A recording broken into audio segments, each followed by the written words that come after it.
Hello children, how are you all? Hope all is going well.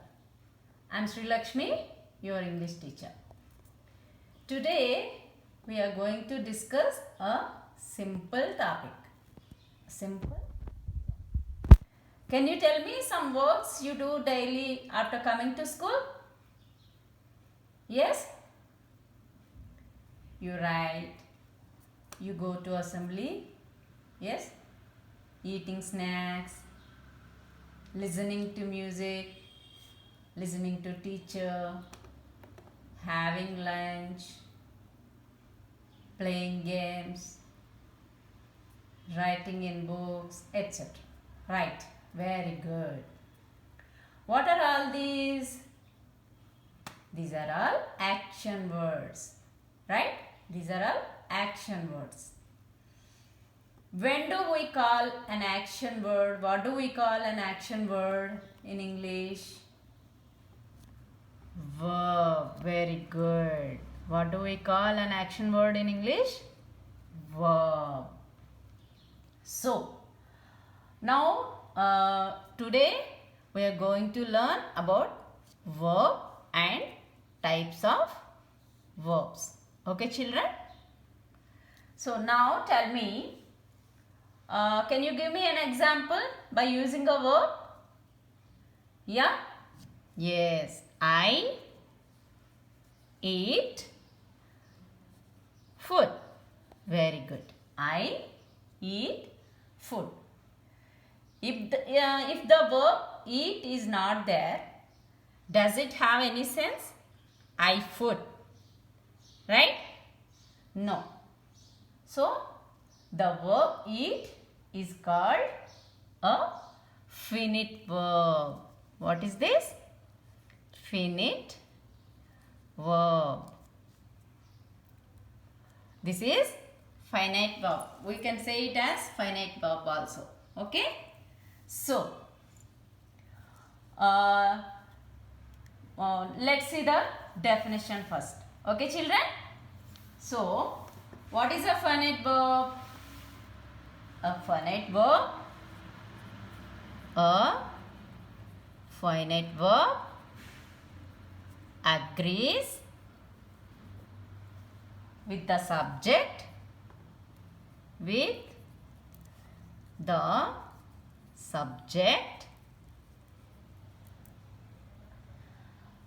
in person and number, in person and number, and it shows the tense, and it shows the tense. Okay? We will read it again. Okay? A finite verb agrees with the subject in person and number, and it shows the tense. It also gives the complete meaning. It also gives the complete meaning. It also gives the complete meaning. So, in the example, I eat food. Right? What is the finite verb? Eat. Because it gives the complete meaning. It relates to the subject along with the person and number. Okay, children? Now, we will take another example. She eats too much. She eats too much. Okay, for example. So, in this sentence, in this example, okay, children, if we change the subject, what is the subject here? She. Right? What is the verb here? Eats. Right? So, this is a finite verb we are telling. Right? Finite verb. If we change the subject, she is the subject. If we change it as I, So how the sentence will be? I eat, because too much. I eat too much. Because here the subject is third person singular. So S came with the verb, right? But if we change the subject to I, then it became I eat, right? That means it agrees with the subject. The verb, the finite verb agrees with the subject in person and in number. For example, if I change the subject to subject number to plural, okay, noun number, we learned the number singular plural, right? So if I change it to we, right, according to that it changes to eat. Okay children, that means here it is correct, no? Grammatically it is correct, finite verb. So what is happening here? A finite verb agrees with the subject in person and number. Second person plural, first person singular here, third person singular here. So according to the person and number with the subject, the finite verb changes into with that. Okay, that is finite verb. Okay children, now can you tell me one example here? Yes? Yeah. I want an apple. Very good. I want an apple. This is a finite verb. This is a subject. Okay children? Now, for example, if we take another example, okay? If we take another example, see here.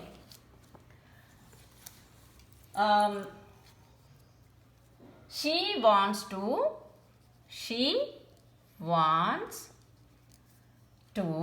start by today evening. She wants to start by today evening. In this sentence, what is the subject here? She, right? What is the finite verb? Wants. We are getting one more verb here, right? To start. Okay? To start. So, if I change the subject, she wants to start by today evening here. If I change the subject to another person, so I want to start by today evening, right? I want to start by today evening. If I change the subject to I, according to that, here the verb, finite verb will also change. But do you find any change in this verb? It remained the same, right? It remained the same. So, this verb to start, we are having one more verb in this sentence, right? So, but it doesn't change even if we change the subject. So, this verb which is not changed here, we call it as non-finite verb. Non-finite verb. Okay children? So, this is called a non-finite verb. So, let us see the definition first. What is the non-finite verb? Okay children? A non-finite verb,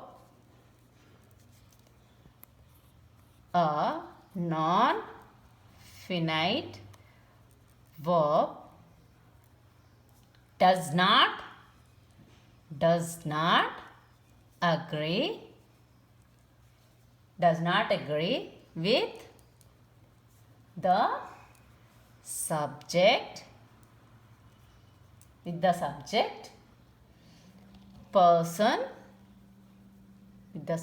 person or number. It has no tense. And does not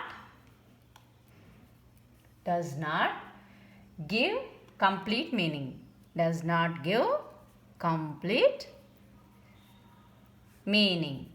Okay, children? What is a non-finite verb? A non-finite verb does not agree with the subject, person or number. It has no tense and does not give complete meaning. That means it is quite opposite to the finite verb. Whereas the finite verb agree with the subject, person or number. Okay? It has tense and it gives complete meaning. Whereas it is quite opposite to the finite verb. Okay, children? So, in other way, we can say if there are two verbs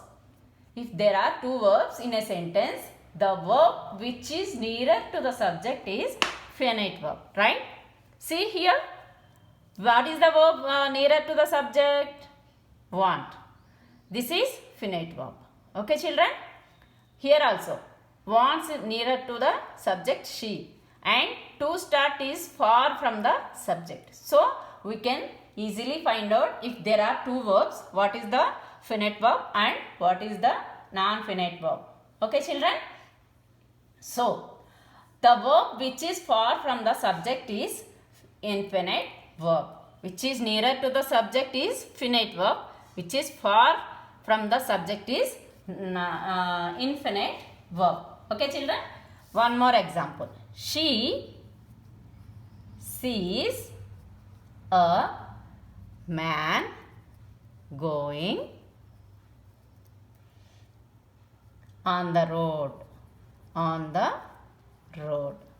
So, what is the subject here? She. Right? What is the finite verb? How many verbs are there? Sees is there. Going is there. Right? So, what is nearer to the subject? Which is nearer to the subject? She. Sees. Sees is nearer to the subject. So, this is a finite verb. Which is far from the subject? Going. This is non-finite verb. Okay, children? So, if I change the subject, if I take you instead of she here. You see a man going. Okay? On the road. So, you are changing the subject here, and according to that the finite verb also changing here. But not the non-finite verb. Right? Right, children?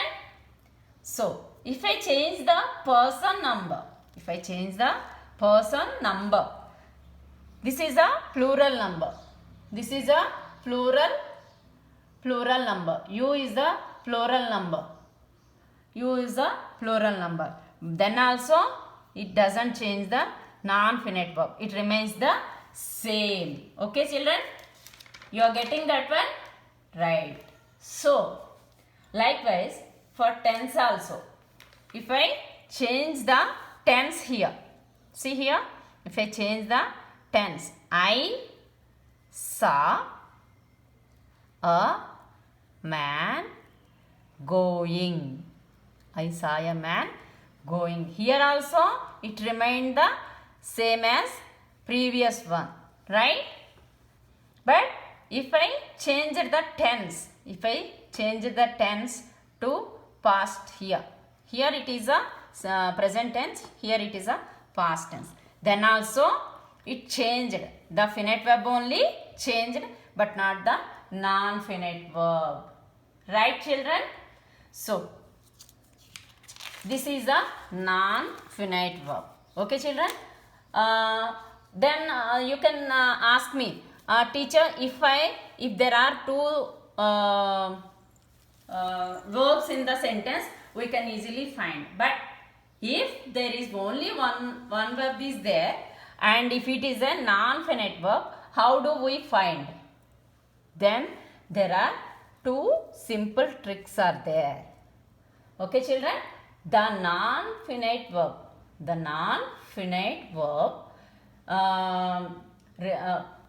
will come with the two forms. The non-finite verb will come in the two forms always. An infinite verb, as a infinite verb. That means which comes two forms it come. Okay, you can easily find them. Which is two. It start with a two, or else a gerund form. It is nothing but ing form to the verb. See here, in the previous example, we wrote, what did we say? Going. It is in gerund form, right? In the previous, before that example, it has come with to start. It has come as to start. That means this one is a infinite verb. Okay, children. So, for example, if we take an example there, we heard him speaking. Right? We heard him speaking. Heard is a finite verb because we is the subject, it is nearer to subject, and speaking is a non-finite verb and it is in gerund form, which I told previously, ing form to the verb. Okay, children, right? Can you give me one non-finite verb example? Yes, children? Very good. I told her to start. Very good. This one is finite verb. This one is non-finite verb. Okay, children? So, how it is? It is in two form. That means infinite verb form. Okay, children? So, tell me, how will you apply this in your daily life? Now tell me. Till now we have learned finite verb, non-finite verb. Okay, children? So, now tell me, how will you apply this concept in your daily life? Okay, children? What will you do in your activity period? Usually when you are in school, what will you do in your activity period? Yes, I learn music. Okay? Okay? I play caroms. Very good. Okay. So, you told I learn music, I play caroms, right? So, what is the finite verb in this sentence?